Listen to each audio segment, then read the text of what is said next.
In the den of iniquity, vicinity no pretty, calamity fi hit we any moment, what a pity. Tomorrow never certain, what was behind the curtain, the face of evil lurking with the shifty eyes averting. It's not a steady bubble that either pop or topple, many will fall and stumble, let the dozers gather rubble. From LA to Colorado, Guinea to Burkina Faso, cannons could reach the towers and the troops will storm the castle.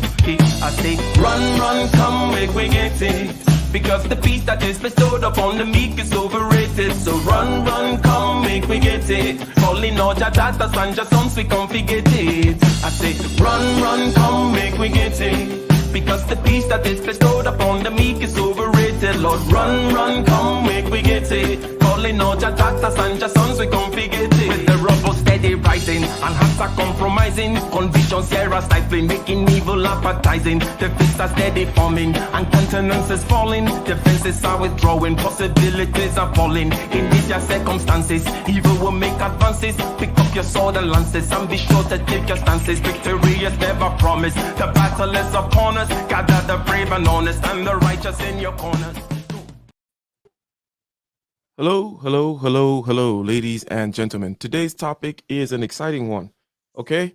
It's about being broke. It's about being broken nice, being broken sensitive, being the person whom expects fairness, the person whom deserves things. You know, one of those, Dr. Thunder, you know, one of those people who thinks that things are going to come to them. They don't have to fight. They don't have to take a stance, you know, to borrow a phrase from our last series. They don't have to go out there and negotiate, take a stance, do hard things. They think, oh, well, I shouldn't have to do that.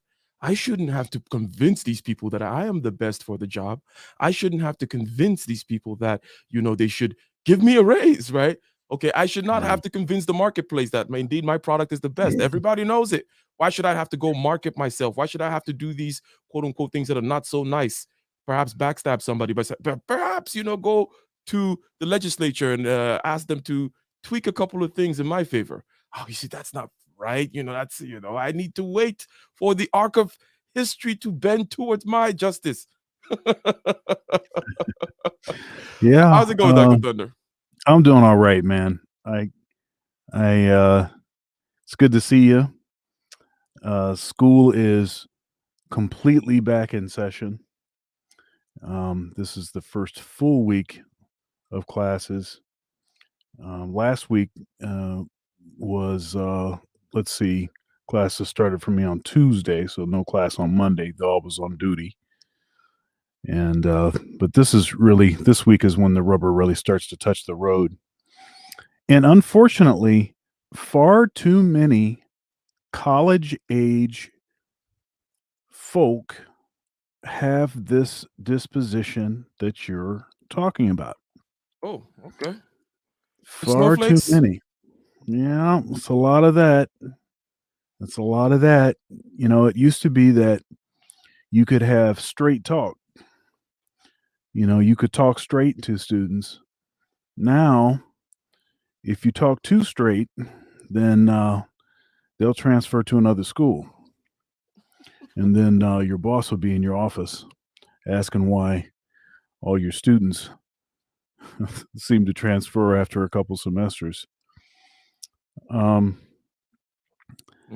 it's a different kind of ball game these days.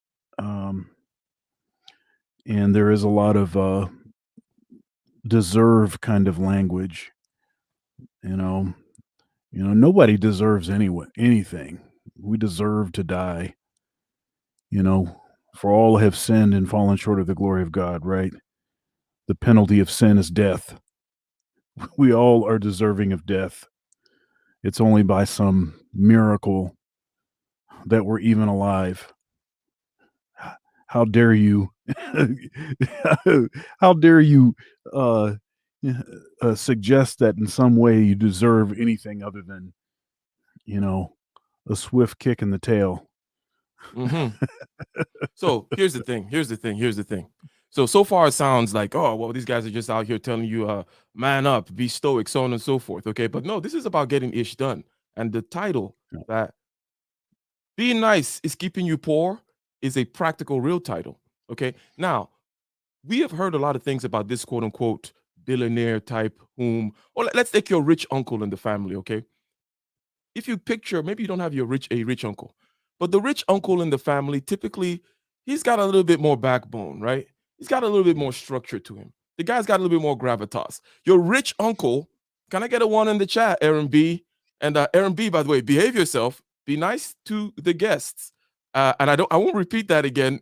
The next time I take your wrench, it'll be the final time. Okay? Now, if you have a rich uncle over there, or if you can imagine having a rich uncle, basically the idea is this, okay?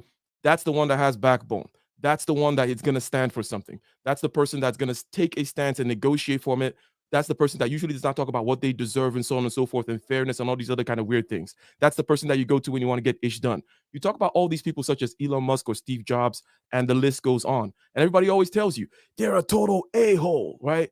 They're so tough on their employees. Oh, Jeff Bezos they got cameras in my van when I deliver stuff and they keep me on time. And it's like, hey, you signed a contract, right?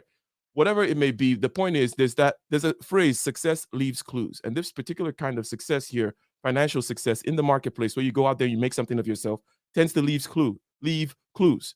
And we may not be able to verify or draw a causation line, but would you agree that there's a correlation between these a-holes out there and money? Somehow money seems to find the a-holes, or the a-holes seem to find the money. Or is everybody deceived as to that? Is that an old wives' tale? Well, the jerk thing is interesting because I think there's some parallels between um, being a titan of industry and being a boss, and having a certain kind of success with the ladies. And one thing that Donovan Sharp frequently says or mentions, and shout out to him. One thing that he says is, being a jerk, it seems to attract women. Women seem to love jerks. Be practical about it. Just tell us, well, why do they love jerks? Jerks get things done. How give them a clear picture as how jerks get things done, and just make it simple, right? Right. Well, jerks get things done because they have a particular agenda. They're focused on the task at hand. They're not messing around with too much back padding, too much, time at the water cooler, too much concern about, developing a particular rapport relationship with folk. They're just all about getting the job done, and they don't want to hear any babble. They don't want to hear anything that is anywhere short of getting ish done. Mm-hmm. And so that's why they seem to be jerks. Frequently, one thing I think is one thing that's happened to me practically my whole life, and part of this is just because I'm introverted, but I'm also very purpose oriented. I have stuff to do, and so if you see me walking on the street, it's not for the enjoyment of a walk. It's because I'm heading somewhere to do something, and I'm not suggesting that going for a walk can't be something to do also. But if I don't see you and then therefore wave at you, probably something's on my mind. It's not intentional. It's just I'm thinking about what I'm about to do. I'm heading there. I'm already there. I'm getting ready for whatever it is that I'm doing, and I don't really have time to hang out. Matter of fact, I don't hang out. This is my hanging out. Right now, I'm hanging out. 100%. So the idea is this: if you look at, let's say, the military, right? The military is the epitome of getting things done.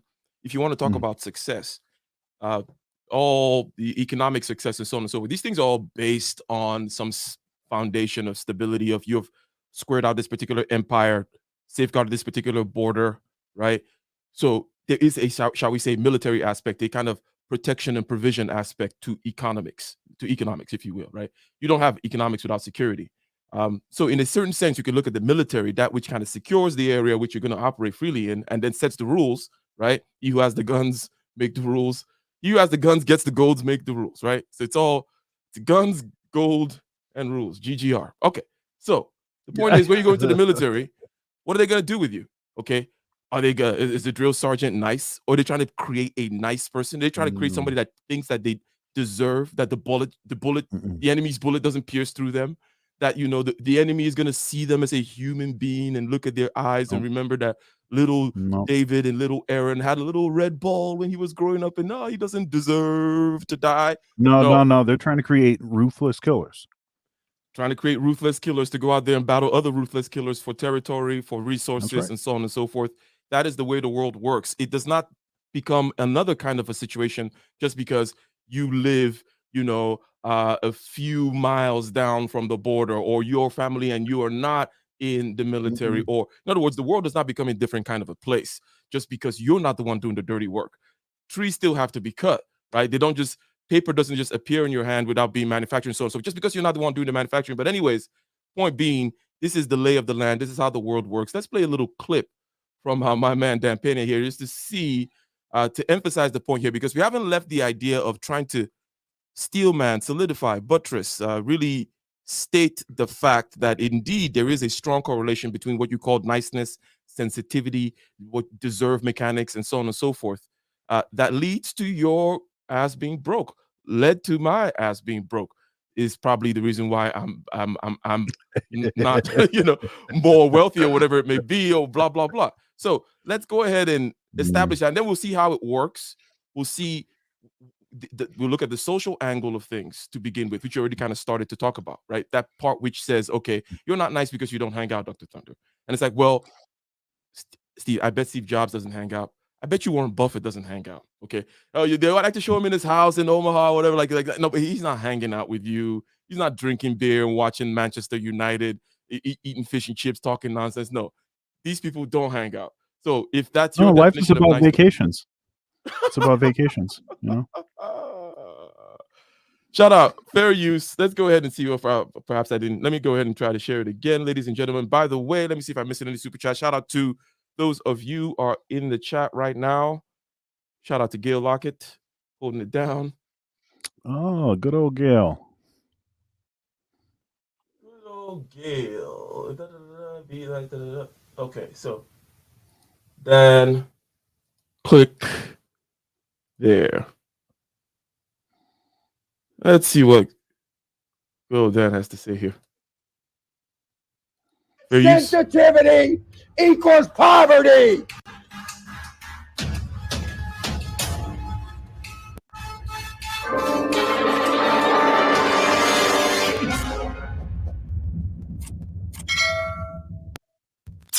Back in the day, I used to go to branches that opened up, and this is actually after I was really rich. And we'd show up, and I'd be the first customer in the bank. And I'd ask may I speak to the manager? And hi, how are you? Blah, blah, blah, blah, blah. And quite often I know some of these guys because I've been around a long time, even then. And I'd say, Mark, what's your lending limit? 50,000. I mean, you can sign 50,000. It's our lucky day, Mark. That's exactly what I need. 49.5. And I wouldn't leave the branch until I had a cashier's check for 49.5. I'll just sit. You can do all the paperwork. No customers, just me. I'll just sit there with my feet up on the marble table.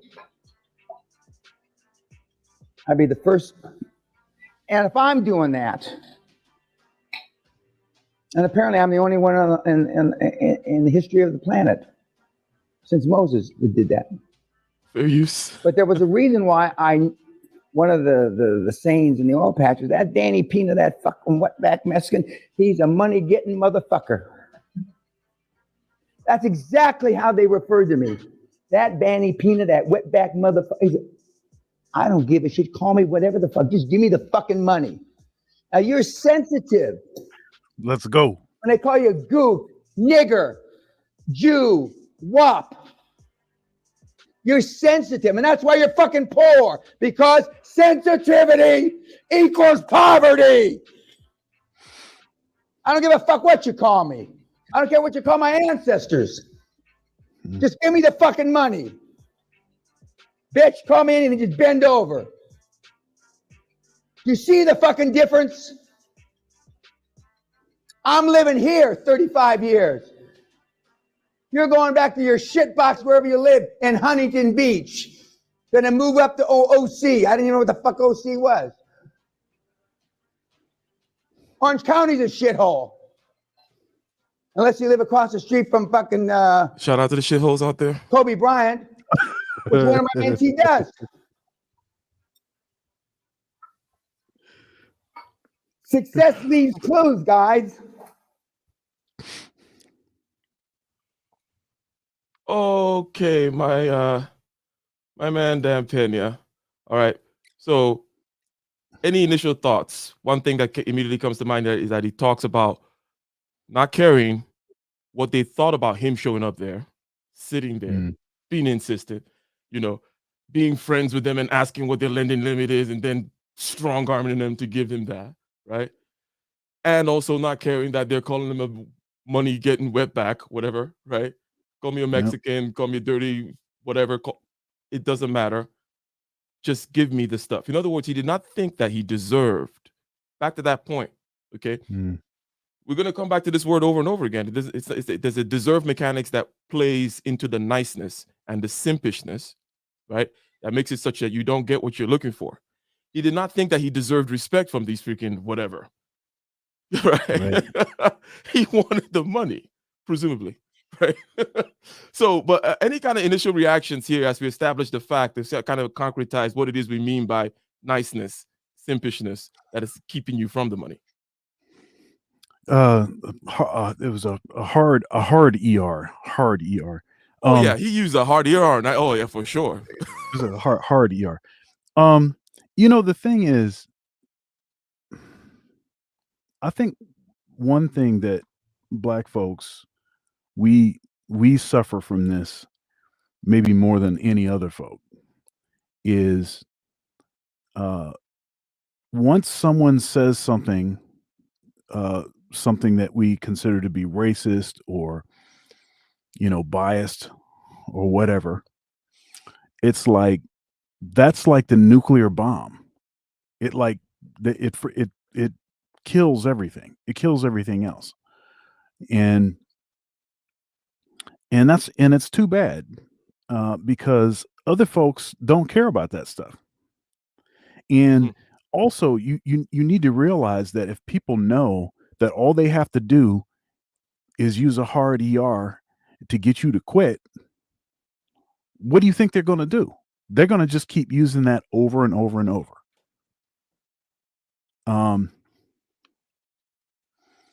Yeah, I mean, I'm like Dan Pena. I don't care what you call me. Right, just give me the money. This is the perfect illustration. Yeah, because I think someone in the chat was like, "Oh, mentioned racist, whether jocular or not," but we can see how that will happen.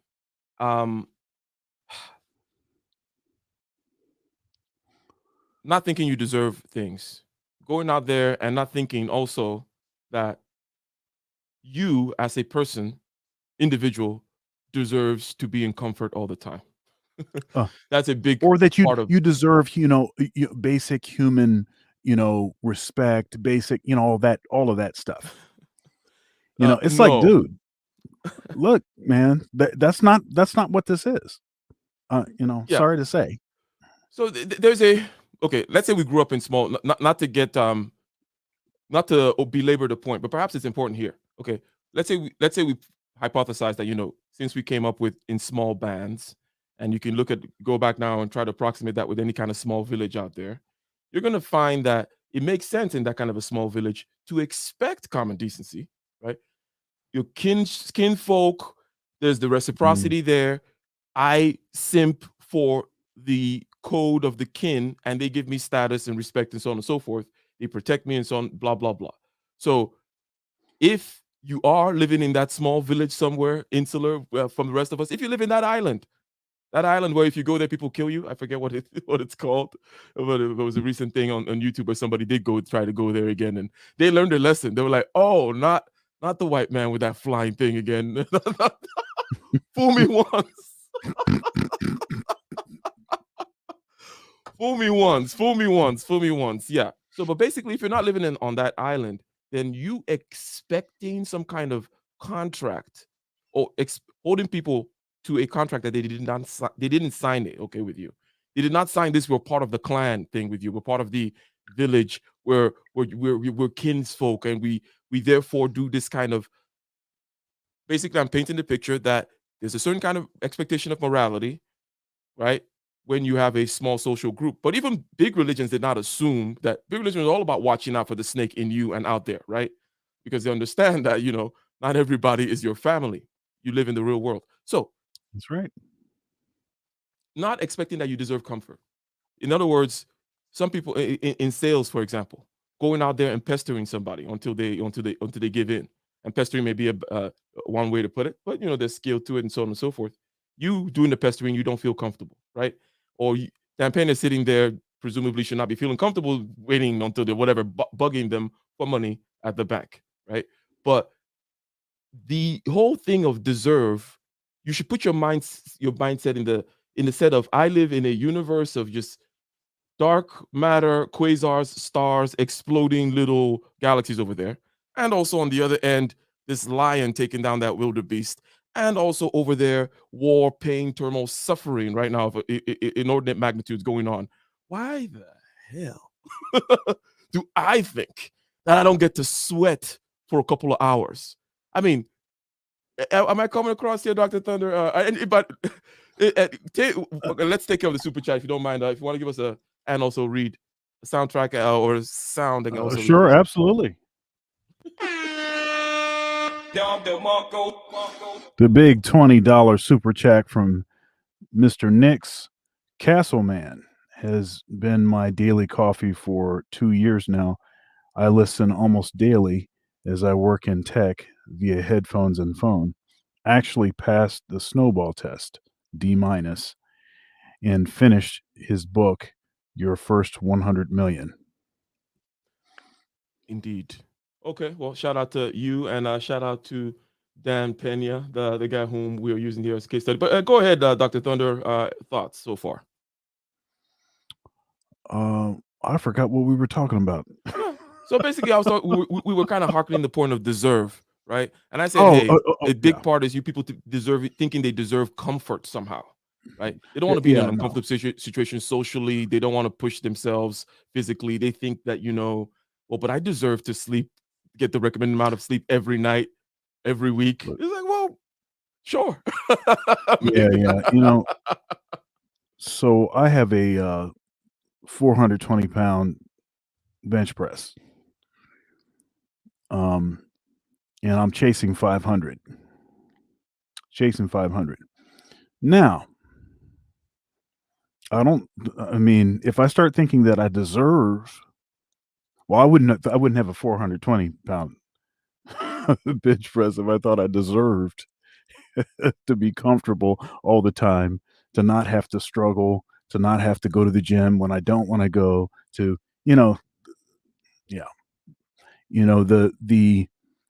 the idea that you're supposed to improve your situation in the world, increase your bank account, and not struggle is just totally ridiculous. This is another one of these things that modernity has given us by removing the metaphorical fence of most folks being in abject poverty, and by improving the stake for most folks, especially in America, we've also gained this sense of we deserve this, I deserve that. Look, this whole like self-love stuff, man. Oh my goodness. I just had to teach myself that, I deserve love, and I deserve to be, all of that kind of, all of that kind of talk. See, human beings do not have an issue of self-love. Okay, I'm sorry. Mm-hmm. Human beings do not have an issue with self-love. Now, we have an issue with laziness. Yeah, we have an issue with self-discipline. We have an issue with self-discipline, right? And because we often will prioritize what is happening in the moment, the current you, over the future you, because you're prioritizing the current you, the way that the current you feels, with the Krispy Kreme donuts going down, how it makes you feel so warm inside right now. We prioritize that over what that's going to do to the future you. It's not an issue of self-love. It's an issue of discipline and not setting your future self up for success by struggling, biting the bullet, doing the hard work now. Let's stay here and perhaps a couple of steps even back, because you're talking about deserving. And at the same time, we're talking about people being poor, right? We're saying, hey, you don't want to be poor. You don't want to be broke. You want to get that money. You better go get that goddamn money, right? Yep. There's a subtlety between, and somebody may ask, okay, let me continue with normal human being talk. Okay. Somebody may ask, right? Hey, but you're saying that I shouldn't think I deserve, but where is the fire and the passion going to come from? What's the difference between deserve and me wanting? Where do I find the passion to get without? So here's, and I think perhaps it's not so clear yet, even to me. I'm just kind of thinking it up as I ask it, because I can think of wanting something, right? This, let's get in the mind of the person, right, whom is simping for the culture, right? Simping for some kind of he's putting his coat on the floor so she can walk over, right? So that Abigail can walk over. And he thinks he doesn't deserve to get friend zoned, right? Or he thinks he doesn't deserve to be treated like the lame that he is, or whatever kind of simpish plan he's got, right? The point is, he's saying, okay, well, but I deserve to put in my effort, don't I? Why are you telling me I don't deserve? But then should I just go home? And so there's a subtle difference there between, okay, there is what the world is, okay, and to kind of put it down, boil it down into these particular simple things. Facts don't give a damn about your feelings, right? Yeah. The deserve and the feeling, and you master yourself such that part of mastery. So here's one thing I like to say, okay, going back to my whole love of hierarchy, right? Aristocracy, when you're to train an aristocrat, you're trying to balance in two things. You're trying to balance a lot of, shall we say, a kind of self-importance. This is the one side. On the one hand, okay, so we're trying to do sense of self-importance, and almost like I deserve crap. But on the other hand, high level of skill and competence. In other words, you're the prince, but you're going to get up and do your fencing lessons every goddamn morning. You're going to be the best horseback rider and the best archer. Oh, you're joining the military when you're 16, right? And so on and so forth, right? And that when you balance these two things, that's where you get that peak. In other words, you cannot be a simp on one side thinking, oh, well, but I'm not. But at the other end, you cannot think that the world is going to give it to you. No, the animal is not going to give it to you. You got to learn to be a hunter, right? People are not going to give you even respect. No, you got to go be in the military for us, our family, right? Our aristocrat family to be respected. We have to be in the military ranks, that kind of a thing. So there's one hand, the wanting, the deserving, the developing of that kind of a self-esteem. Again, on the one hand, you want to be an aristocrat, self-esteem on the one hand, but you better match that self-esteem with discipline and capacity to actually follow through. And I would say that's the way of kind of creating that balance of, well, I deserve, but I'm not a simp about deserving because I know it takes work to get stuff. Yeah. Man, that last segment, I almost was almost ready. It's a little bit early. I can't peak so soon. I was almost ready to go 5D, man. I'm telling you, man, it was heck. I almost went 5D right in the middle of your talk. I'll tell you, but I'm trying to keep control it. Don't peak too early. Yeah, there is that whole self-importance thing. if you want to accomplish something, something I'm talking to my students about now, and it's a regular talk that we have. It's a regular talk that we have, and that is when you're in school, and we're talking about music school here. You're here to practice. You're here to practice. So you have to be cutthroat about your time. You cannot be, allowing, women, other folks, people that ain't serious about nothing. You cannot allow them, and in some cases, family members. You cannot allow them to drag you back. You have to prioritize practicing. When you're in college, that's going to be the one time in your life when you'll be able to practice a particular amount. Because when you finish school, no longer is self betterment and all that stuff the goal. Now the goal is paying your bills. That's absolutely number one. So yeah, you have to be okay with being a jerk sometimes, appearing to be a jerk and pushing things off. Like, look, catering to you, that ain't gonna put me in the situation I need to be in. So I can dominate. I'm trying to dominate out here. I'm not trying to just hang out. Trying to dominate, not just trying to hang out. So we said we were going to go to this time thing, okay? But by this kind of in other words, we've kind of said take care of the deserve mechanics, okay? Step number 2, right? Why this whole nice thing is an issue is because because time and attention is key to people, right? People want time and attention from you, your spouse, your family, this, that, or the other, and you don't have the time, as you just said in your example there. You need to be brutal or whatever word you use with your time, and you cannot allow all these things to take it. And then it's interpreted as, well, you're not prioritizing human warmth and good feelings of the whatever, and therefore you're an asshole. You're right, and I never will. You're right, and I never will.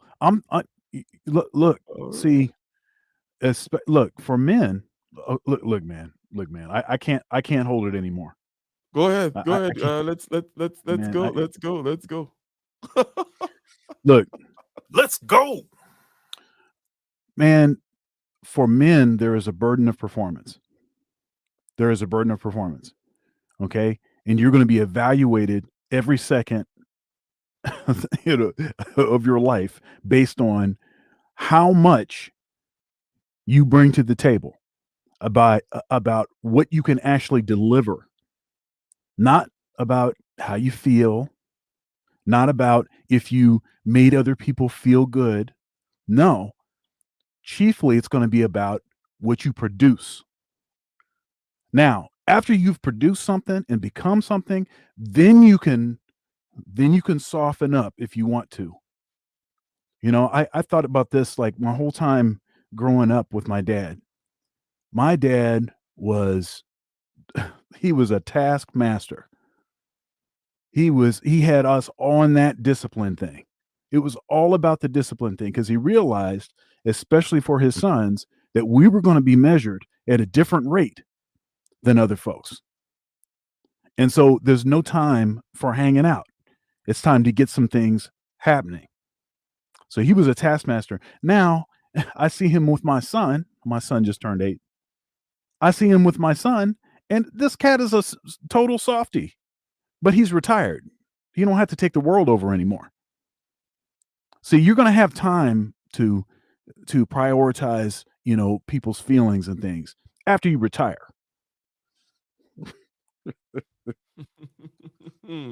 Well, I could not agree more. The idea is this: the world is going to need to be dealt with, negotiated with, shot at, right? We use the military example, right? You're not just going to feel your way to a victory, feel your way to a secure border where you have water and you're able to raise families and continue. This is about life. Okay. That's it. That's the idea here. The idea that this is about life and that the universe wasn't created for you to feel comfortable in it, right? or for you to feel comfortable about its rules. Or why do I have to also climb up the hill to go to the well? Why do I have to do this? And why can't I just get the respect? How come that she doesn't just, how come I can't just be a simp, you know, and get her respect? You know, how come I can't just, all those kinds of things, you know? She should have to do the X, Y, or Z. She should, no one has to do anything. As Kevin Samuels likes to quote, the world does not owe you understanding. Hence, action needs to be taken and you need to negotiate. Hence, you need to stake a claim. Now, let me stay on this point a little further, okay? Because we're kind of stepping over one obvious thing, which is there's a reason why people are not doing this, right? There's a kind of a, how do I stake my claim? How do I, for example, only prioritize and use my time for the productive and creative aspects of my life without destroying my family relationships and these ties and so on and so forth? How do I deal with? Because again, you've mentioned personality, at least you've alluded to personality, and personality is always a key. So we always got to be aware, okay, that there are people out there who live more in the social space than you and I do, right? And you can't do the thing of, well, just get out of this. No. You need them there. I'm sure you know. And then you need you weirdo doing your own thing over there. But you don't want to go rip those people out of the world of fairness, deserve, that little village I was talking about, right? Those people are like, hey, you're telling me to kill the village? You're telling me to go out there as this kind of demon lord swinging my big sword, just slashing and taking, burning, just give me the effing money? How can I, but how about so how do you address those feelings in people, the feelings of piety and so on and so forth? Because you're not telling them to go kill people, are you? Just only let's metaphorically. make it clear. Only metaphorically.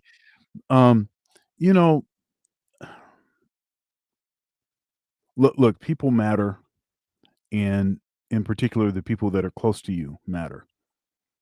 And I think you do need to prioritize the folks that are closest to you, spending a certain amount of time,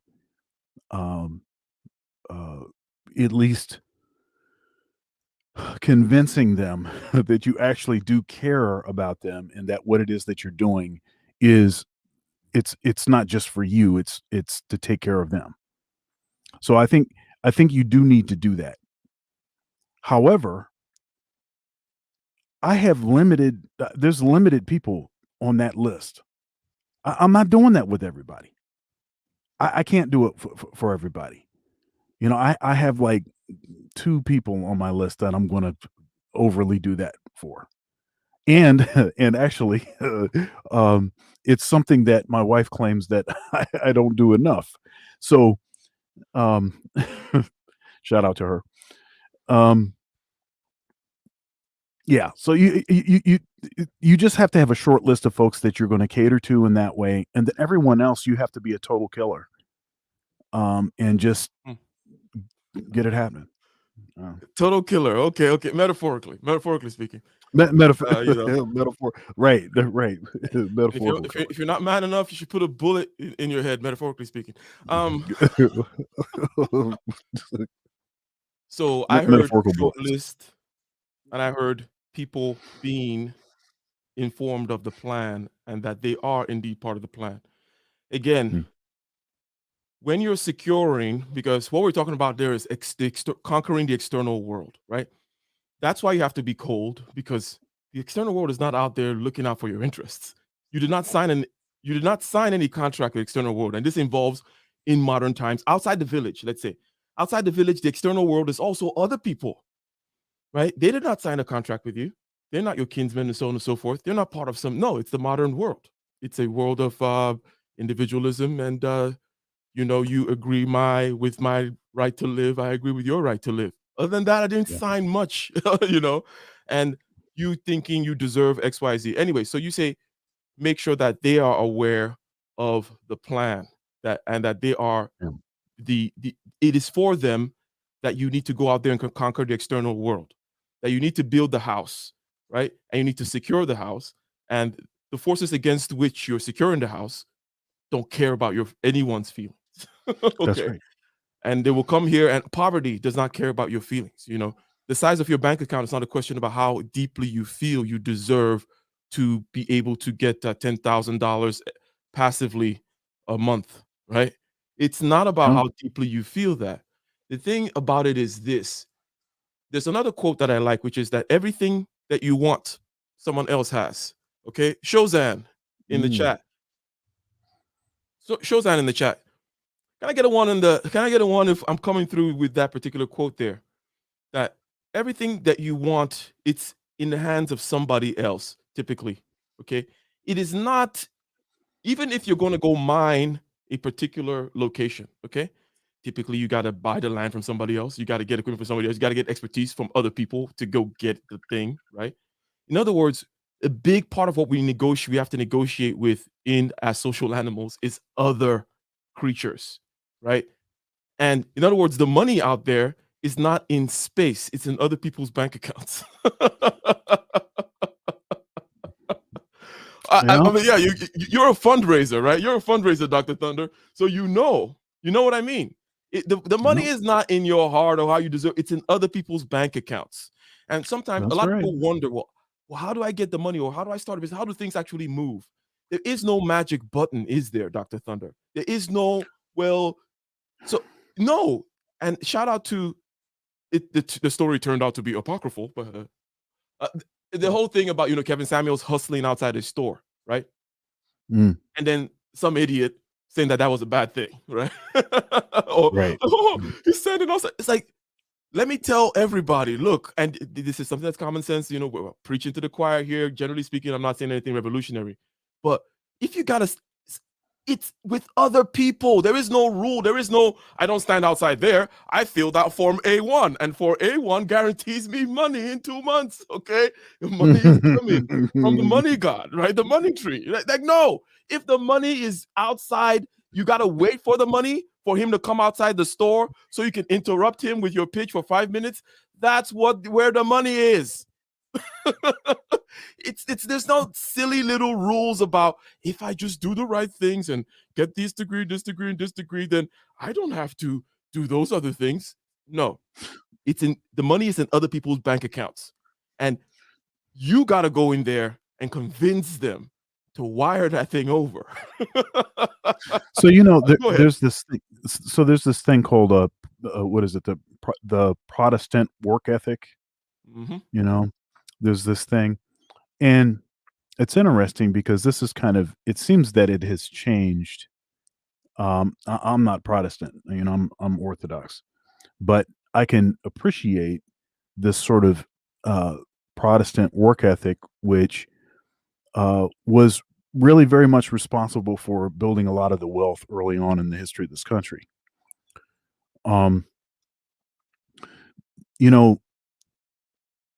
These days it seems that for Christians, let's talk. Let me get on that for a minute here. For Christians, it seems that praying is supposed to be the solution. Well, the Protestant work ethic, it wasn't that they didn't pray. They prayed, but they got out there and they worked. And that's actually what produced the results. It was the work. That was the tangible thing that worked. It's like this idea of, if you have a headache, pray and take an aspirin. Right? So now what it is, it's like, I think I'm going to just pray or call in to such and such a televangelist for them to send me this blessed cloth that I'm going to put in my wallet, and then somehow magically money is just going to look, man. It's not even an anointing oil or holy water now. It's blessed cloth. I mean, they're getting creative with this stuff. man.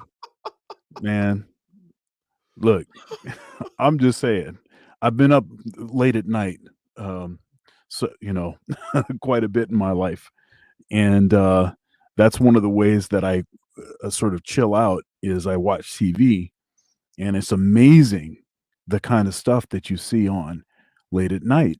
And you know the reason that they're doing that, because you know they're paying for television time. The reason that they do that is because it's effective. The reason that those programs are constantly on is because they work. It's because enough people actually think that if they pray and put this, you know, this money attracting cloth in their wallet, then then that's going to solve their issues. The thing is, I'm a fan of prayer. Maybe not the most consistent prayer. I mean, I pray each day, but it's one of the things that I struggle with. But my thing is, there's some stuff that you don't need to pray about. You already know the answer.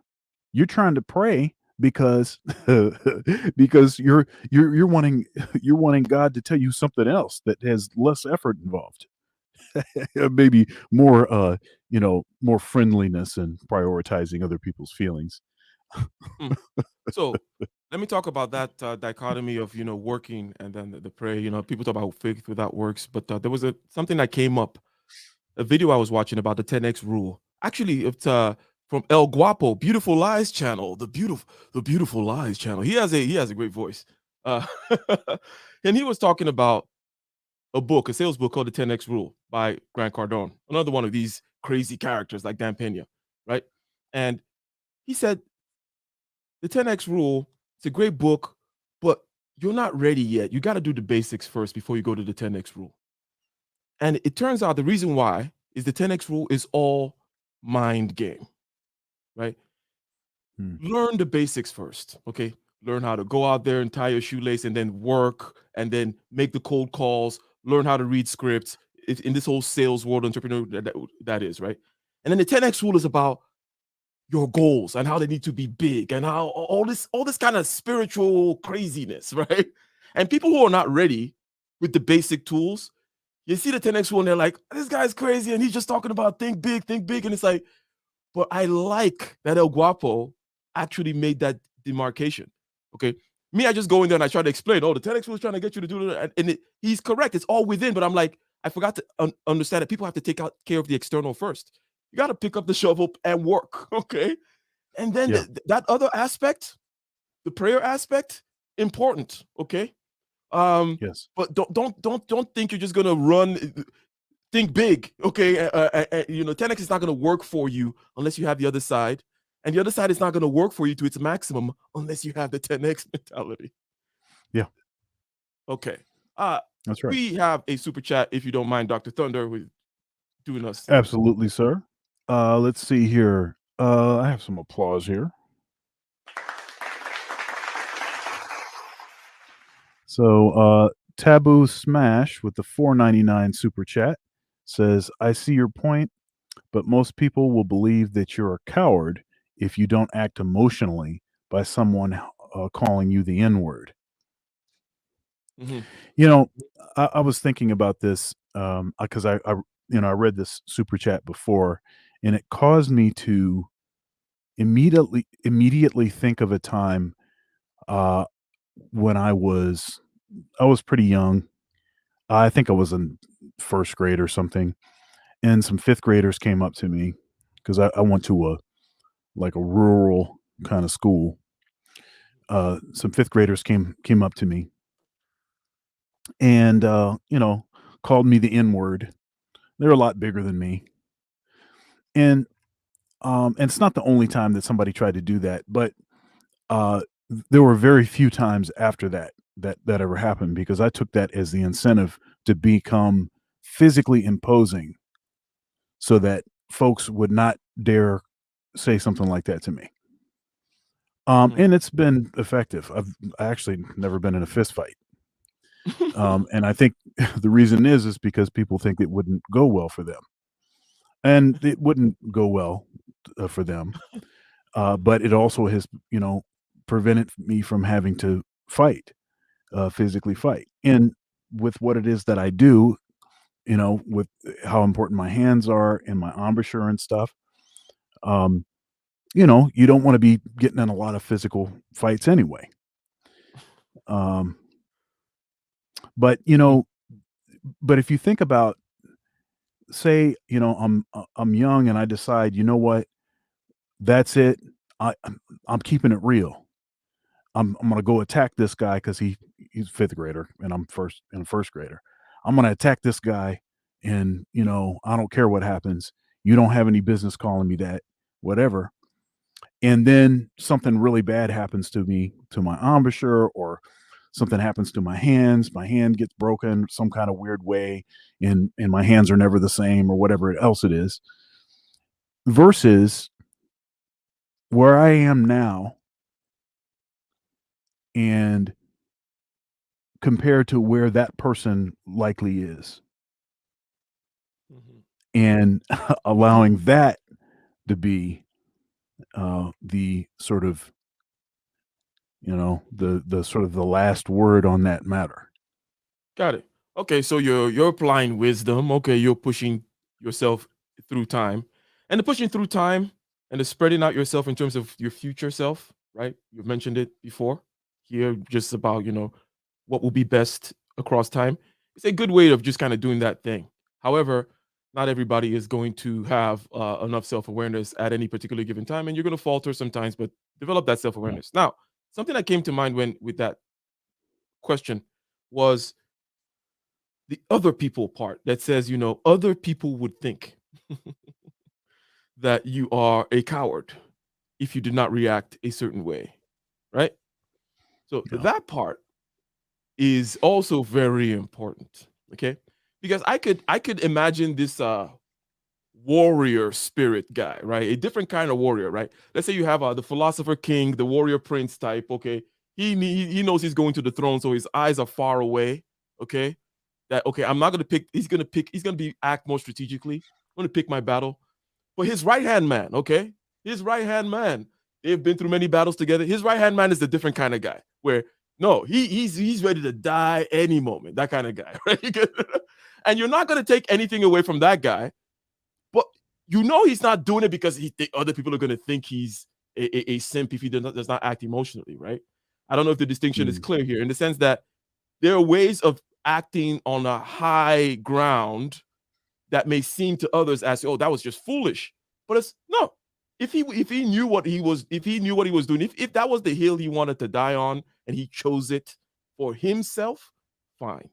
In other words, never choose it for other people. Okay. And in other words, if the king's right hand man decides to go out like that, and the king says, you know what, shout out to you, but you know I can't go with you because I'm going up to the castle. They both will understand each other. Like, no, you belong in the castle, sir. This is my fight, right?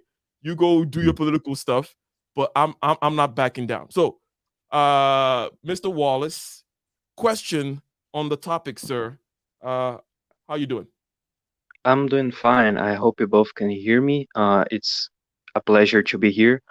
My question related to the topic would be, as a young guy, how can we continue to being good in a way that basically, if we are too good, we are not going to do well in business. But if we completely lack the part of being good, we are going to become sociopaths or psychopaths. So basically, how you both would give some way of advice to the young guys listening out there that lacks the empirical, the theoretical part for so that we can have a path that we can still be good and also be functional. Let me This ask you a would question, be my Wallace. Let me question. ask you a question, Uh-huh. Wallace. I saw someone else. I think you asked something similar before, and someone had kind of took it in this direction. So let me try. Not my typical direction, but Mm-hmm. what's your personal stake in this question? Let me ask you. Let me put some meat on the bones as to why I'm asking you that. Because you said, Mm-hmm. let me characterize what you said. I'm going to characterize what you said as extremes.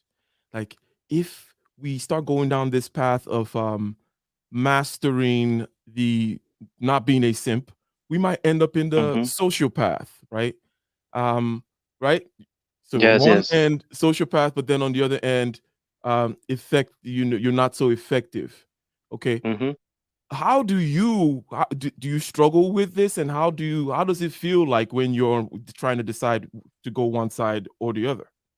Well, basically for me, the problematic part is to find a balance. For example, it's fine if you are a simp related to, let's say, your family, to the closer ones related to you, and at the same way, it's something acceptable to be a sociopath when you are dealing with, let's say, enemies or people that are against the ones that you love.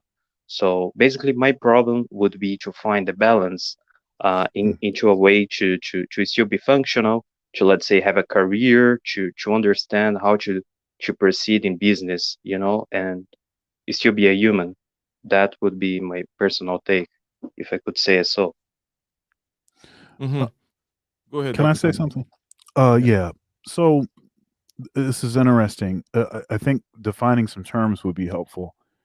So when I say simp, my specific definition of simp, which maybe is a little bit more nuanced than others, and that is prioritizing pleasure over purpose, right? And in particular, when you'll do anything to satisfy some pleasure, you'll do anything for women. You don't care you don't care what it does to your future. It doesn't matter. You'll sell out for stuff that's of a temporary nature.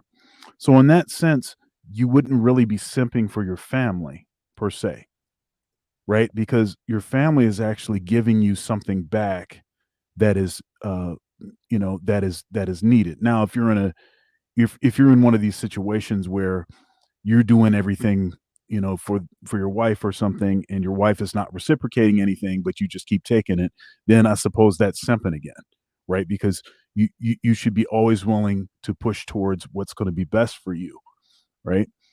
Now, the sociopath thing, this is interesting because there are aspects of what makes a person a sociopath that are neither good nor evil. Okay, so sociopaths tend to have an unusual control of adrenaline flow. So, in particular, if someone had that control, they would make a particularly good surgeon, right? Mm-hmm. And there's other kinds of careers where even under pressure, you don't even feel any different, right? So that's not necessarily good or bad. That's just a matter of how someone is. Yeah, I mean, Mm-hmm. it seems that you're using that term though to say you're a killer. You're a killer when you're dealing with people that are not your family, but then you want to be soft for your family, kind of a thing. I don't know if that cleared anything up at all, but at least it gave us some think terms that to deal with. Okay, so if I can collect what you said you're adding a dimension that we're simping for, which is the dimension of purpose, the dimension of you could say, well, why am I simping for my family? Well, because in my religion, in the Bible, or in the purpose of my living, in my DNA, because Steve Dawkins or Richard Dawkins said something. Okay, whatever it may be, that generally speaking, Wallace, whenever you raise things up from the point of pure desire, is what I heard Dr. Thunder say, right? To a purpose, a goal, right? And then you direct your efforts there. And one could say, oh, well, the goal still kind of reflects the desire, but it's one remove from just your pure whim, right? It's for your family and your family because of X, Y, and Z, right? And Dr. Thunder mentioned the reciprocity and almost kind of like the contractual thing, especially with the adults in the relationship, the man and the woman that came together to do that thing, right? Because those parties have to be held accountable, because you can't just be like, oh, now we're in this family thing, and now you get to do whatever, treat me like whatever, and I get to just continue to simp. It's like, no, there has to be something that referees and judges that says, hey, you violated the rule, right? So you're saying, Dr. Thunder, get the referee, the judge, the thing, the purpose, the thing that is out there that you're simping for, so that it's not just some kind of weird feeling mix. Because whenever it's for another human being, then it's for feelings. Okay? If you're doing something for someone else, feelings are it's just gonna be feelings, bro. There's nothing else there. Sorry. That human beings are just gonna manipulate. We manipulate ourselves with feelings. So unless we have something external to refer to. But Wallace, any response to that? I can understand what Dr. Thunder said. It's basically something that I had thought before. For example, a good use of, let's say, the sociopath power to, let's say, seize the life of someone would be a cop, a highly trained cop. He's there to save lives in the same way that in the other extreme, we would have, let's say, a thug or a bandit that is there for killing people. So both have the same potential of doing the act of seizing the life itself. For I did this question because I find it's somehow it's really intriguing how we can fluctuate towards being helpful and into the same way protect our interests. You know, so this is basically the reason that I made this question, and it was interesting to listen to you both. So if we raise it up, because what I did, I kept it on you, right? And then we've kept it on the individual. The individual saying, I need to be able to point to something external, a rule, a principle, a purpose that I simp for. I need to be able to externally state family-wise, other than just feelings for family. It's like, no, you have to be able to, family has to now be a principle, which you can state and people can understand, right? So, but if we take it now and you talk about, if we go perhaps to the original spirit of your question, which is, what is everybody to do? Not what individuals whom understand what the hell we're talking about are going to do. Because even you know, Wallace, that the point is, not everyone is going to be operating in this kind of a space, nor could perhaps they ever operate in that kind of space. No shade to everyone. But this is why you need that village, Wallace, right? Yes. We talked about the village before. We said, if you're in the village, then you can simp. If you're in the village, you should be a simp. If you're in the village, you should do those nice things because it gets reciprocated. And you can think I deserve because it tends to work. In other words, the empirical evidence is there, is that if I do this, I will get that. Because we have this band of people, this closeness, this kinship, and all those other things. And also they have the principles that they refer to. For the majority of people, right? They need that village. They need a construct. They need to find a mentor, a guide, something to follow. Otherwise, they're going to be lost in between this. How do I simp and be nice? And what do I think I deserve? And how should I push and stake my claim without being a sociopath?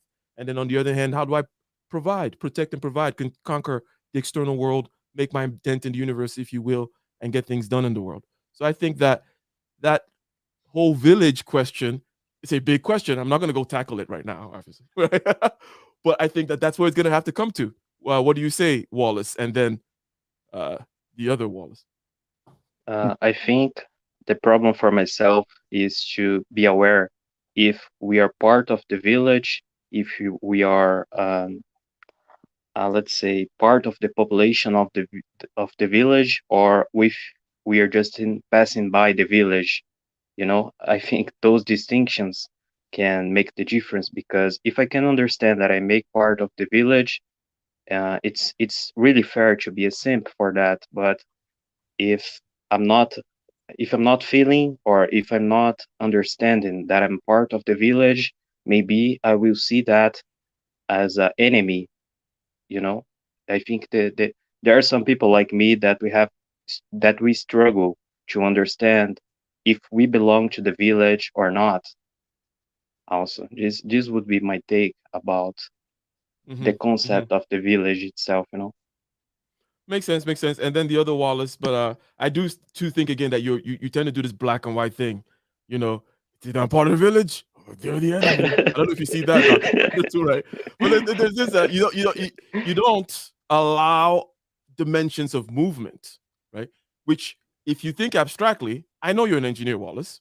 So if you think abstractly, think mathematically, you can add many dimensions to this matrix. You can add many degrees of freedom to this thing, but you want to constrain it to like this or this. You're like in reality, no. One can move. No. Yes. Okay, but Dr. Thunder, Yes. go ahead. Yeah, I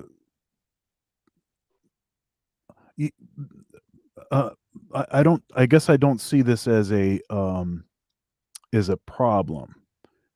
I think it's more a perspective, or maybe perspective on it is the way to solve that problem. I mean, it really just has to do with the proximity of the person to you and how you're interacting with the person. And that's pretty much it. Yeah, that's all I got. Gotcha. Okay, thank you very much, Wallace, for stepping up. Everyone else, the panel is open, and we're going to continue to have this conversation. The conversation about money. Not just money, but also that which conquers the external world, that which protects, provides, that which secures the food, clothing, shelter, the security, what we tend to call the economy, if you will, and that it has nothing to do with being nice. And if you go in there thinking that niceness, thinking I'm going to deserve things, that's one main thing. If there's anything you get out of this video, okay? Taboo Smash and Aaron B. And yes, Aaron B, I am warning your little black ass that your rent will be taken away if you do not follow certain rules. However, okay. If you get one thing out of this video, it's the whole thing about deserve mechanics, thinking that you deserve things from the external world, thinking that the external world is obliged to give you certain returns based on some contract which they did not sign, which you did not make explicit. You didn't go mode 1 on the external world, right? You didn't let them know. You're going like mode 5 or whatever. You're trying to sneak up. You're trying to, you might be convicted of grape at this point. You're trying to steal peace leave from the external world. Okay, you're like, I deserve, it should be mine. It's like, no, that was not. No one agreed to give you peace leave, sir. So, what? Did I say something? We have to. Well, we are in the manosphere, so every once in a while you have to bring it home. You have to bring it home. So bring it home. You can't be out there thinking, So that is the one major point. But now we move from then. We moved on into the area of dealing with other people, right? Because there's a time and attention that you need to pay to not being a broke ass, right? That is time and attention, right? That is taken away from other people. And guess what other people think they deserve? They think they deserve your time and attention, right? So that's kind of this whole deserve game going on. People think they deserve their time and attention. You think you deserve things from them, but no one has explicitly stated these contracts. You all think we're living in some village which doesn't exist anymore, so on and so forth. Now let's take it back internal into the world of your ideas. You think that Steve Jobs is a bad guy. You think that rich people are kind of a little scary, terrifying, people who go out there and do things, whether it be on the General Patton end of things or even on the Warren Buffett end of things. These creatures seem a little strange to us, a little cold, perhaps, a little inhuman. Why do we indulge in that whole money is bad, money will not make you happy? And you may even throw in that eye of a needle thing. But go ahead. Yeah, I mean, it is the love of money that's the root of all evil. It's not money itself, and no one is claiming that money is supposed to be some sort of happiness tool or something. That's not the point. Now I would say that people that have a lot more money can at least distract themselves more effectively to at least create a temporary sense of happiness. Whereas people that are broke ain't got a choice.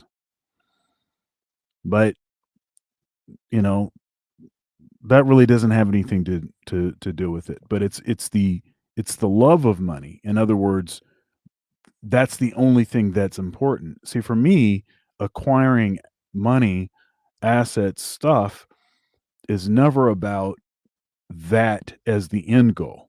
It's always to use that to serve my greater purpose.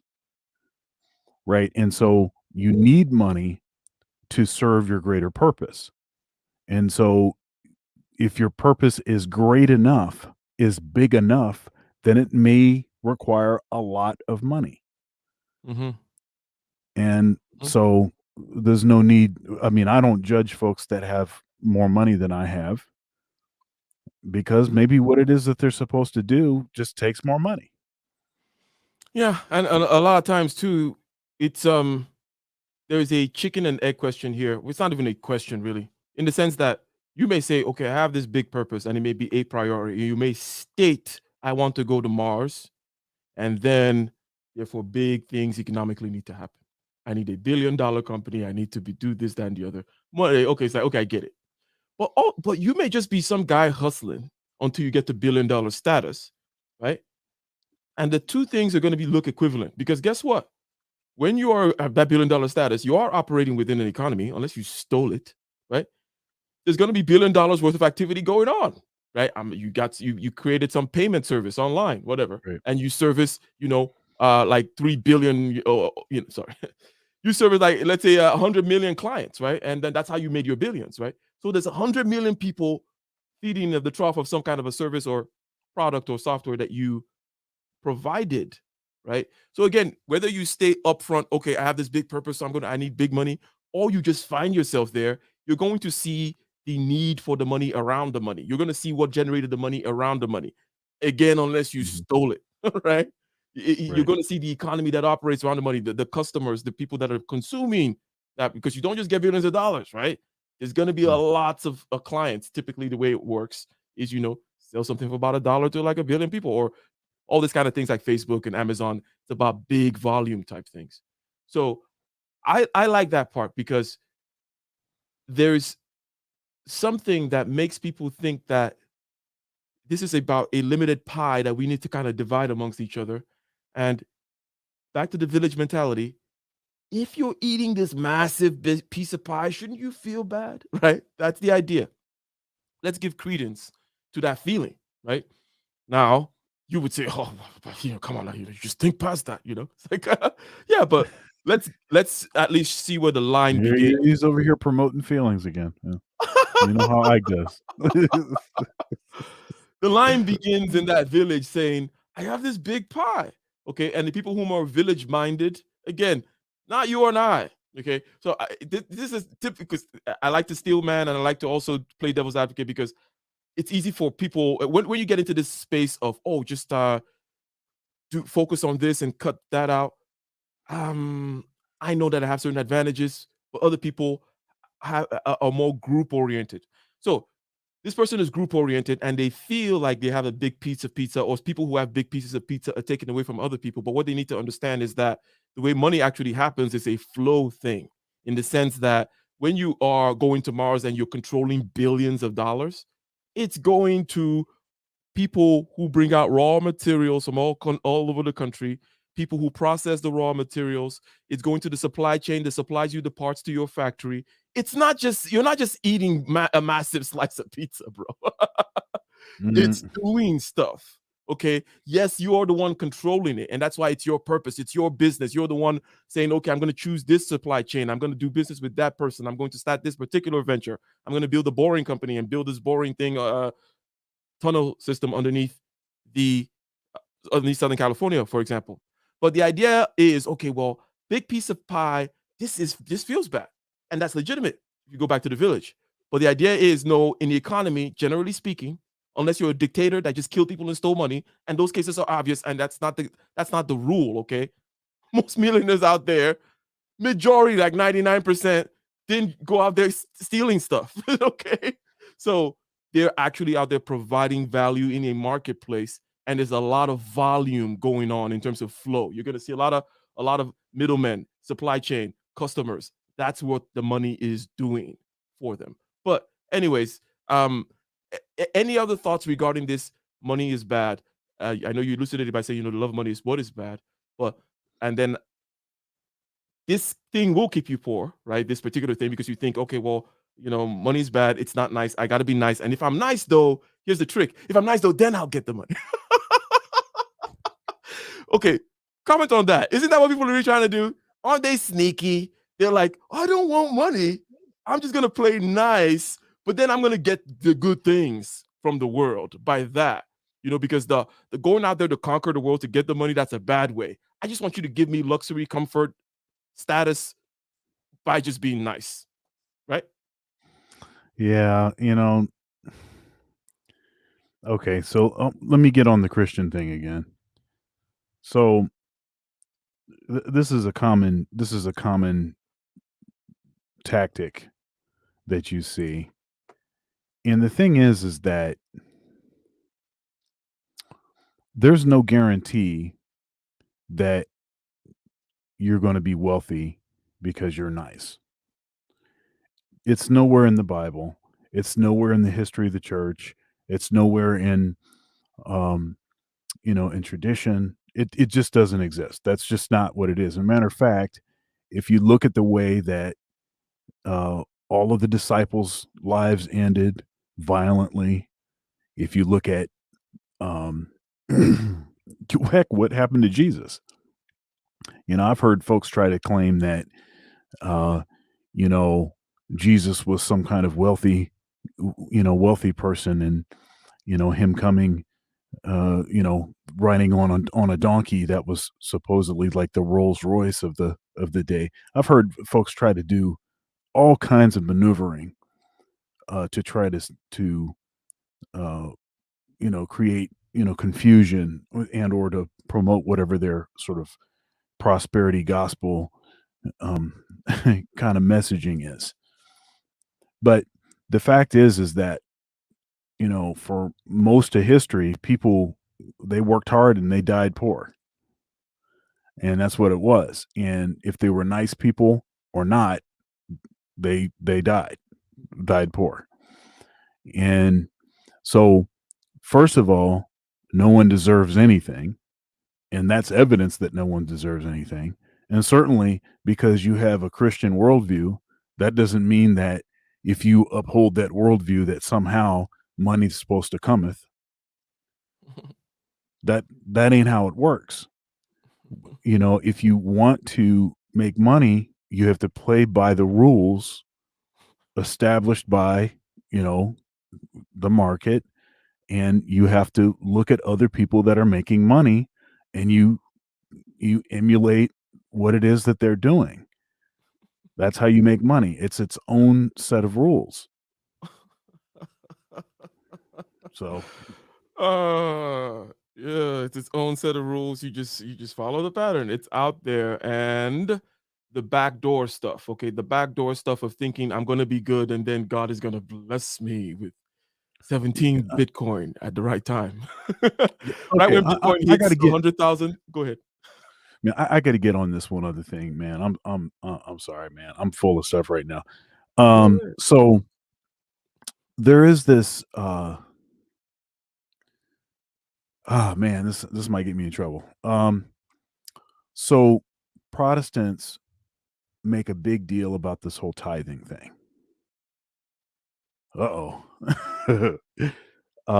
They make a big deal about the tithing thing, and though I think that the tithing concept is a good concept, the idea of giving to your church, wherever you're eating, you should be supporting.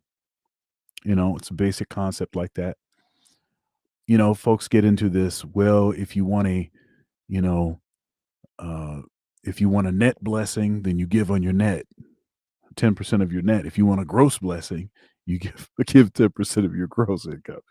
And of course, that again, that's one of these ploys to convince you that the net versus gross is even an issue, and of course it is not. But the whole idea of giving to the church, even if you can't even afford to pay your own rent, come on, man. Look, So the church hold is. on. Go ahead. Didn't Jesus come and be like, hey, you got to rescue the sheep, or even if it's the Sabbath, from the ditch, or something like that, or all those kinds of things. In other words, these rules that are supposedly there, right? Oh, the tithing rule, this rule, that rule, follow it. And it seems like all these particular issues that you have, like the people seem to argue about, seems like they were all resolved in the text, in the New Testament, when he said, hey, look, right? The Sabbath was made for man and not man for the Sabbath. Priorities, bro. Pay the rent.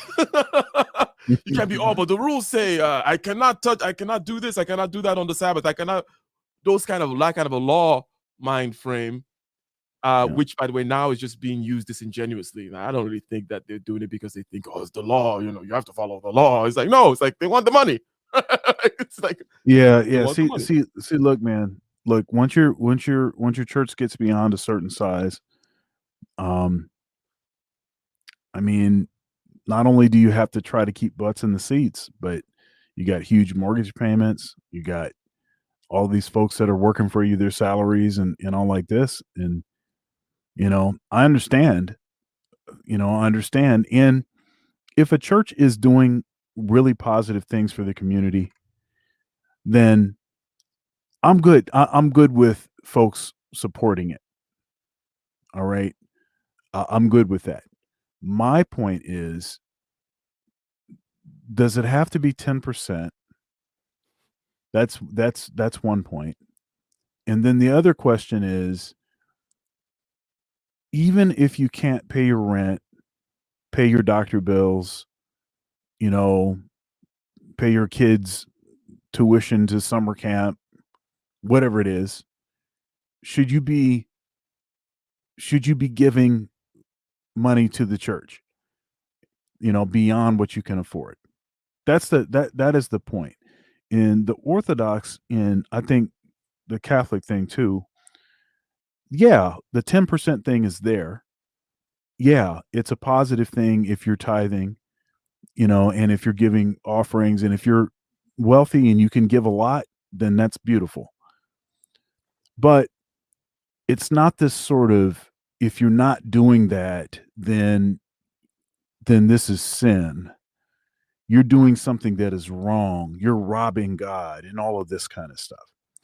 A lot of that verbiage definitely took off, after, the Protestant Reformation. You don't see that sort of, you just don't see that perspective prior to the Protestant Reformation. So.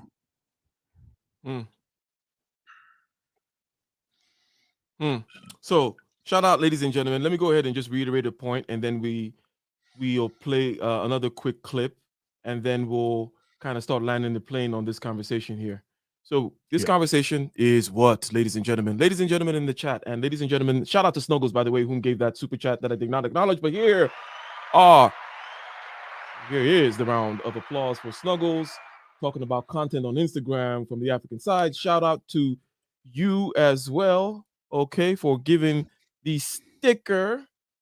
Says, and I think we got another one too. ODVJ, do you see that? On viral videos. Okay, cool. Let me see. ODVJ. We scan through here to make sure that we acknowledge all super chats. ODVJ.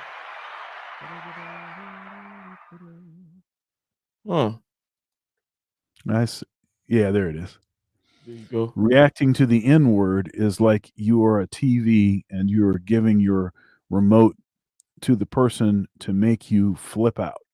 Change, flip the channel. That's a $20. That's a big, big $20 super chat. ODVJ. Thank you very much. Again, the conversation is you don't deserve a damn thing, okay? And you thinking you deserve things, you thinking you're going to hold people to obligations which they did not agree to, that you deserve to get the promotion. I don't have to do the extra work. I don't have to prove that, I'm worth my salt. How about what I did last year? It's like, no, no, no, no, no. What have you done lately? In the world of conquering the external world, the world of the economy, the world of food, clothing, shelter, the world of borders and security. Okay? That world does not give a damn about your feelings and there is no word deserve in there. Okay?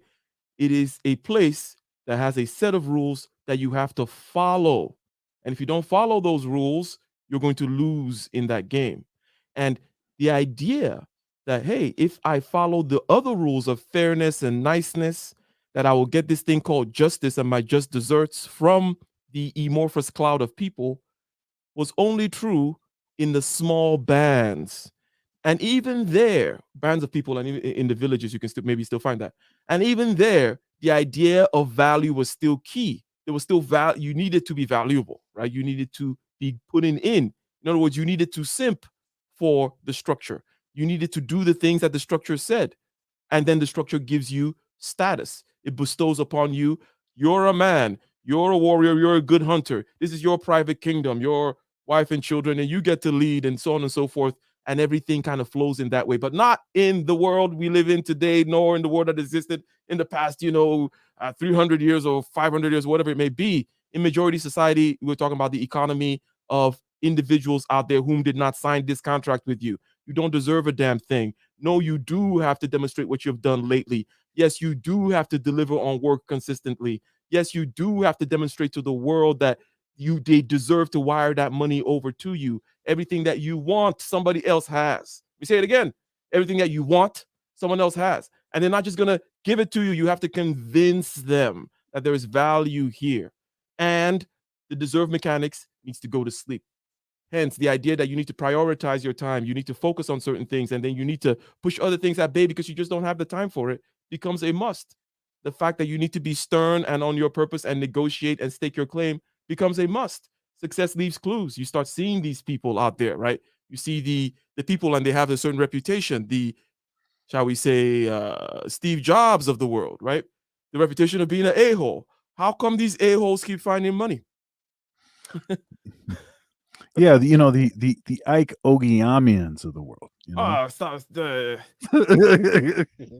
How come they keep finding money? How come they keep finding money? What is up with that? It's a clue. Okay, is what we're saying. Right. Okay, let's go ahead again. Shout out to our man. Do you think? I mean, honestly, but do you think that Super Chat Jesus cares that you think he's a jerk? This guy.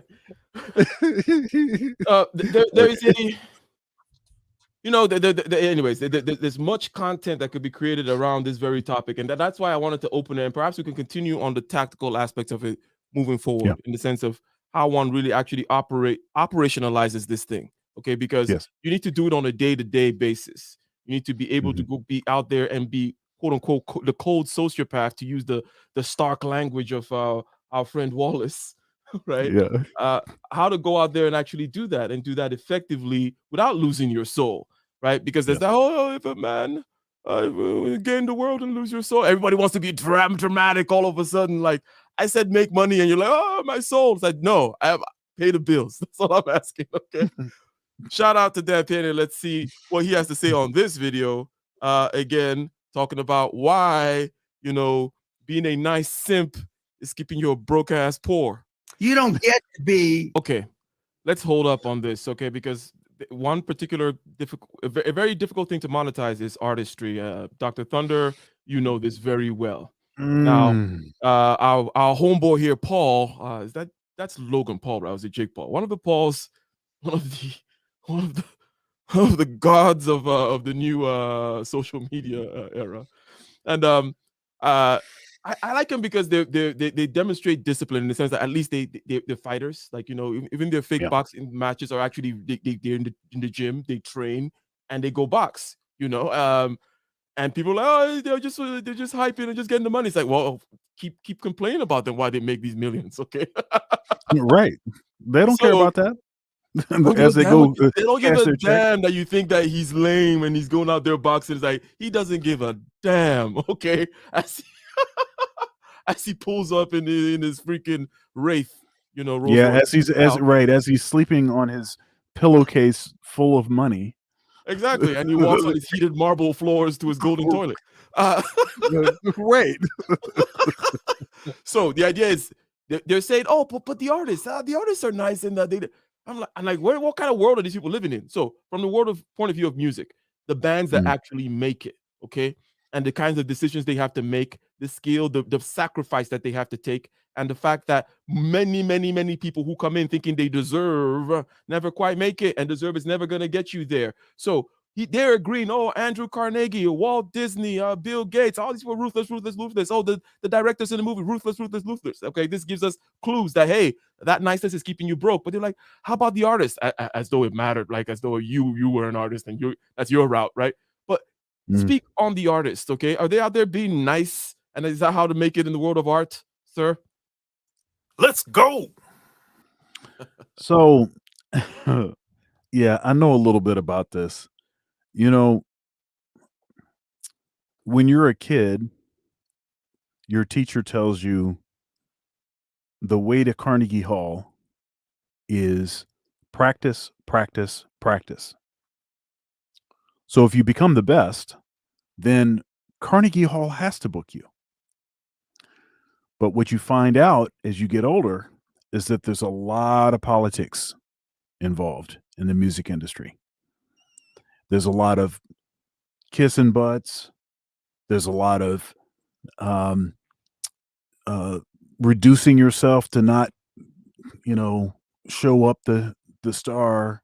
There's a lot of goofy stuff that goes on, and often is the case that the people that get the gig are not the most talented folks. They did something, they made some deal. There's some sort of incentive that the artist has to hire them rather than hire someone else. They're getting some other kind of value out of it. It's not just about the art. Okay. And this idea that one solo can change the world. Yeah, in a certain abstract sense, that's true. But as far as actually getting a gig, it's not true. And so it's kind of a hard reality that you're going to find. And I with my Conversations with Dr. Thunder series, I've interviewed a lot of musicians, a lot of very successful musicians, and I have tended to interview folks that I think that they're good people still. But what I have noticed all my years, and I've played with, Aretha Franklin and, but a lot of big name artists. Name dropping. What I have noticed is that disproportionately, the star is a jerk. Tell them the star is a jerk. The star is a jerk. Bill Gates is a jerk, and the artist is a jerk. Everyone's a jerk. You want money, got to be a jerk. Continue, sir. Disproportionately, the star is a jerk. And that's why it's like a breath of fresh air when you meet someone that's had a certain level of success and they're not a jerk. It's almost like you found a unicorn. So I'm here to tell you 10,000 hours, that 10,000 hours will do something to you. Well, well, here's a couple things about the 10,000 hours that people don't talk about. I think it's misunderstood. So what Malcolm is saying, he is not saying that if you spend 10,000 hours practicing, performing, getting yourself to that level, he's not saying that if you spend that 10,000 hours, then necessarily you will have made a significant contribution to your discipline. That's not what he's saying. What he's saying is it takes at least 10,000 hours. All of the people that have made those contributions have spent at least 10,000 hours. That's the ground floor. That's the ground floor. That's what he's saying. He's not saying that there's nothing magic about 10,000. That's just what gets you in the game. Oh, 100%, ladies and gentlemen. Okay, so we are right there over that hour and a half mark. We don't like to take these too long. That way people can come back, rewatch, get solid content from beginning to end, starting with Dan Pena saying that sensitivity equals poverty, that the deserve mechanics equals poverty. You thinking you don't have to assert yourself equals poverty. You thinking that you deserve some kind of status, wealth, position, a raise equals poverty. You thinking that you don't have to go out there into the world, convince somebody, and be uncomfortable about something equals poverty. The way the world works is this, okay? To secure a space for you to even live, to have an economy, you have to go through certain kinds of things. The warriors have to go and do perhaps some killing, right? And some guarding and some shady stuff and espionage and so on and so forth, okay? And those things don't care about your feelings. Neither does the earth when you're trying to drill into it to get out some kind of a precious metal. It doesn't care about it. The rock is as hard as the rock is. It doesn't give a crap that you don't have the right tools. It doesn't care. It's the freaking gold is in the middle of that mountain, and it does not give a damn what you think you deserve. Okay, that is the main thing here. And how do you then go forward and both internally and externally, to go to back to Wallace's question, balance this? Perhaps will be our next conversation. Perhaps the next conversation is to really go down and take Wallace's question apart. What is Wallace's question? Wallace is saying, hey, look, I'm at the risk of becoming a sociopath crazy guy, okay? Because when I look at the caricature, and this might be a way in which we're going to look at it, we'll look at these caricatures of people who are hard asses, and we'll perhaps try to flesh them out and give them a 3D human view. That what you see as a hard ass is probably just one side of them. The side which, after all, is getting ish done. The general in the battlefield, of course, looks like a hard ass. Your dad, when he was raising you, looked like a hard ass. But now with his grandson, he's a total softie, as you said earlier, right? So perhaps you're looking at a particular view of this person. You're like, those are sociopathic tendencies. But they were up to something. Something was getting done. Something had to be done. The perimeter needed to be secured. Okay? The food, clothing, shelter, the whatever, the discipline, all that stuff had to be done. And in the realm of that stuff, there is no, whatever the hell you may think you deserve and so on and so forth. Now, Chaos Rain, we're about to close it out, but if you have a quick last comment, because I see you there in the back, not sure. Let me see. Chaos Rain, did you have something to add to the conversation real quick? I'm not gonna say something too long because I want you to end it very strong and almost 2 hour mark. My thing is this: when it comes to money and people, that yes, people will get you and potentially make you poor if you're not careful. Now, I'm not saying people should help nobody if they choose to, but at the end of the day, your priorities and your mission and your purpose should see much further than people overall. Now, if they can contribute into the build of your wealth, then do so. But overall, we should not be picking up everybody. So I agree with the video you played earlier and throughout the whole discussion on today's stream. 100%. Thank you for your contribution, Chaos Rain, in the building. And shout out to everyone in the chat. Shout out to My Vivid Life. Go ahead and check out our channel. Shout out to RM in the house. Shout out to the super chatter from earlier. I'm going to go ahead and highlight it so that we can go ahead and give you your due acknowledgement. There it is. There is your super chat. Thank you very much. Round of applause there. I believe that's a super sticker. Am I correct about that, Dr. Thunder? I think it is. Well, I can't see what it is though. Yeah, I think it's a sticker of some kind that has nothing in it, or just a super chat without any content. Either way, Hey, $5. That's right. $5 we'll is take $5. it. That's Mada Kelly, I believe. And the question, so I'm going to say something provocative. There was a question asked that was on the chat saying, basically, can you be rich and then keep your humanity? Okay. No. Okay. Because the word all lies in that word there, humanity. Okay. Okay, humanity. The different people mean it in different ways. Because okay, I'm not going to ruin things, but we're going to continue with this conversation. But I like to be as objective as possible. And one of the ways in which I try to be objective is my whole hierarchy thing. Okay. It muddies the water and it confuses things a little bit. See, you said it that time. I didn't bring it up this time. You said it. Yeah, you didn't bring it up. I said it. Look, the people, okay, who tend to make it to that castle sometimes, right? Generally speaking, that excellent warrior, the one who led the 300, the one who those people, they objectively a lot of times are operating on a different plane from the common masses. Now, you're like, well, how could you say that? How can I say that LeBron is on a different level than the common masses? How can I say that Usain Bolt is on a level than the common masses? How can I say that the Kenyans on that hill that always win those marathons, regarding marathons, are on a different level than other masses? How can I say that the person with an IQ below 80 is not Einstein? Is that what you're asking me? Can I not say these things? Can I not say that Einstein does not have an 80 IQ? Can I not say that LeBron, the things he's going to do and advantage he's going to have, you're not going to have? Okay. These things also lead you to the castle. Okay.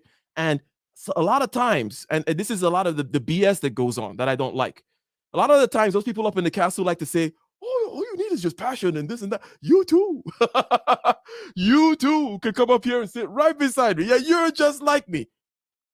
I want to be honest about how the lay of the land actually is, right? Because we don't want to just, shall we say, cater to people's feelings. I don't know if I'm coming making a point here, Dr. Thunder. We don't want to just cater to people's feelings. So the point is this: what you consider human to that to your biggest hero, philosopher king on top of the castle, versus what the average person considers to be humanity, very different things. Let me put it this way. The general knows that he's going to need to send waves of people to their death in order to stall the enemy so that he can do this other thing over here, right? So what kind of humanity is that? This is a different rubric is what I'm saying. I'm not saying anything crazy. Again, whether you put it on the level of, hey, IQ or other physical attributes, people are not equal, not even close. You put it in the level of skill or what the marketplace has to say, people are not equal, not even close. Stephen King sells all the books. Bill Gates makes all the money. Same thing with these other attributes. And then same things with the priorities and the judgments. The general is going to be judged on different things. He's going to do things like send wave and wave after men to their certain death. What kind of humanity is that, is what I'm saying. The humanity at the top of the castle, what you're calling humanity, you got to be careful when you move that word up and down the hierarchy. Yeah, it's interesting. It's as if, I mean, a simple way to say that is that there's different definitions for the word humanity. Mm-hmm. So you could be saying no to the question that they asked, mm-hmm. but yes to the same question if someone at a different place in that hierarchy. Yep. If they ask. Main thing is to say, hey, that word you're using, humanity, to judge different people in different places. Nope. Different definition altogether. What? Because it's all different problems and different scenarios, different. Totally. Crisis, is different. Everything is different. Everything is different. If you're the guy that's going to go, if you're King Saud, right? The first Saud that has to unify the kingdom of Saudi Arabia. Otherwise, you guys are going to remain these skirmishing bands and killing each other, right? The kinds of things you're going to have to do are just very different. If you're king, who was the first king in Persia again? Cyrus. And you got to do something, by the way, and whom, even the Old Testament gave, praises to King Cyrus, even for some of the brutal things that we know. King Cyrus was no simp out there, doing nice things, right? But it was even said that, he was used as the tool of God for things to happen. He what did he do? He was an emperor. He conquered and stabilized. That's the idea. The people who have to come conquer, band all these crazy skirmishing people together, stabilize them, maybe kill a few hundred of them, that's a different kind of rubric that you're judging people with. And that is what I wanted to say. Just want to add a conversation. Got anything to promote, Dr. Thunder, before we leave them off, and we'll be back next week? I do. Now, since school started back, I haven't been as active with my live streams, and that's about to get back started again next week. So Thunder's Thoughts will resume next week. However, I have started back with my Conversations with Dr. Thunder series, and this week has been Bass Week, where yesterday I interviewed the great bassist from the band Tribal Tech, Gary Willis. Tomorrow night, I am interviewing Leland Sklar, who is one of the most recorded bass players of all time. Played with James Taylor and everybody. He's on everybody's record. If you just look for the name Leland Sklar, Sklar, he's been on everyone's recording. And then there's a pretty well-known YouTuber by the name of Johnny Lee Long, who he's a bass tech, which means he works on basses, he repairs basses, and he has a channel where he talks about a lot of the different basses that he has, and he's got a lot of subscribers, and I think he's got about 40,000 subscribers or something like that. And so I'm interviewing him on Thursday. So it's been Bass Week this week, and these have been really fascinating interviews, conversations. Last week I interviewed Benny Benack. He's a blue checkmark guy, jazz singer and a great trumpet player, pretty young guy. And then I also interviewed the great Romanian gypsy musician, pan flutist, Damian Dragici. And that's actually what this interview is right here. And yeah, he was in Bucharest, Romania. So it was it's been good getting it moving. And then next week I've got a couple familiar folks. Roxy Beckles, be interviewing her, and then I'll also be interviewing Minister Jap within the next couple weeks. So Nice. really cool stuff happening, and thanks for coming and supporting the show. We really enjoy doing this show, and please continue to support the show. Super chats are great. Like, share, subscribe. Tell folks that Getting Ish Done is done at 6:30 p.m. Pacific Standard Time, 9:30 p.m. Eastern Standard Time on Tuesday. And of course, we'll be back next week getting ish done. 100%, 100%. And then on this channel tomorrow, I will continue my conversation with Joan. We're going to be talking about something that has to do with work, something that has to do with well, are you being a simp about how much work you have to do? It's probably related, but we're going to have fun with that one. We're going to review some content. And then on Thursday, I'll be back with the president of American Heritage University to talk about some soft skills, okay? Some of the ways in which ways that you can maneuver and get that money out of the pockets of those people that we talked about earlier, right? So with that, ladies and gentlemen, we are going to cut out. I will see you tomorrow. Thank you to everyone. If you are new to the channel, make sure you go ahead and click that subscribe button. Okay. First of all, you like the video, you hit the subscribe button, and then you hit the bell, and then you click all. You see, like, subscribe, bell button, all. That's the way you do it. And also, please share the content. Share it on YouTube. Share it on WhatsApp. Share it on MySpace. Share it on MySpace. Share it on Twitter. Share it on Facebook anymore. I think MySpace.com actually still exists, but it's just some kind of weird. I don't know. It's like has like news in it or something. I think Yahoo bought it at some point. But ladies and gentlemen, we are out. Thank you very much.